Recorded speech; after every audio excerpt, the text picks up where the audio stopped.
After years, the long-awaited sequel to Legend of Ravaging Dynasties is finally here, but was it worth the wait? For the most part, yes. If you enjoyed the first film, you will enjoy the second one, but you have to remind yourself that this is the second act of a 3-act film, so this one will be a lot darker than the first, and near the end of the film, you're left wondering how anyone will survive and what, if any, alliances are left between the different characters. But first and foremost, after 4 years, I had to go back and watch the first film again just to refresh myself with the story and remember how all the characters relate to each other. Because this film doesn't try to remind you of what a duke is, or who Gilgamesh is, or who the high priests are, or what they really are. Of course, I won't spoil it for you. The first film really is that important if you want to know what's going on, and even then, you still might have some questions. The film begins a short time after the events of the first film, and immediately gets to the point. The good dukes from the first film are setting up a plan to release another all-powerful duke called Gilgamesh, who was imprisoned by the high priests, who are kind of like the gods of that world. The high priests feared that Gilgamesh might be the only one that had enough power to kill them. So while the good dukes are trying to bypass all of the traps and defenses that are imprisoning Gilgamesh, the high priests are on their tail trying to stop them. This is where we're introduced to new characters and a returning character from the first film we thought was dead.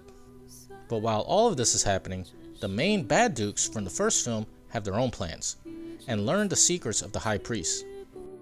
This causes a type of civil war within the dukes that are chasing the heroes, and we learn that the high priests were trying to kill all of the dukes, good and bad, all along, because they knew too much. The story has a lot of twists and turns, which was great, but I felt the pacing kind of dragged in the first hour and near the ending. One fight scene moved into another action scene that went on a minute or two too long.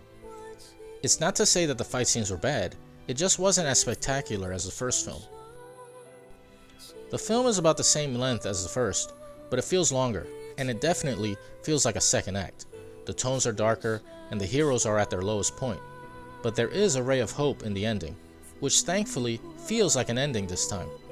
I think why the first film's ending felt so abrupt to me was because I was having such a good time in this world that I didn't want it to end.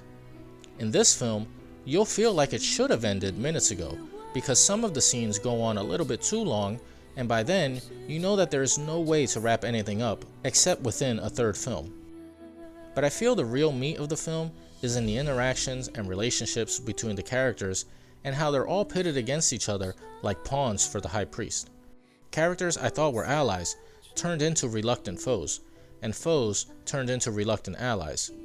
And even then, I have a sneaking suspicion that another main character is really pulling everyone's strings. So I really got invested in the characters, and that's saying something. For an animated film to draw me into the world, like this series has done, is an impressive feat. Although it really feels like there is much more to the world than could actually be explained in 2 or even 6 hours. But it follows the main points, and it does it well enough that you can jump in and enjoy the adventure. Although there is one thing I don't like, and this isn't a takeaway from the film itself, but the trope that's used as a plot device for the film. A couple of times I was tempted to call this film a video game, because that's kind of what the plot is in this film. Go to point A to get this, then go to point B and bypass this. It's supposed to be more like an adventure, but sometimes it ends up feeling like filler to pad out a second act. It's a real small thing, but I wonder what, if anything, they could have done to not make it feel like a Final Fantasy game plot. And even then I'm left wondering why a duke from the first film was sacrificed to imprison Gilgamesh if all of these other safeguards were up anyway. I would have loved to have seen more soap opera and backstabbing going on. The main bad guys from the first film feel so underutilized in favor of the new dukes. But even so, the characters are still engaging and keep you wanting to see more. And although I still feel that part 1 was better, Legend of Ravaging Dynasties 2 is still a film that you will definitely enjoy if you like the first film. I have a feeling that this film has set up what should be an incredible third and final act for the trilogy, and I can't wait to see what happens next.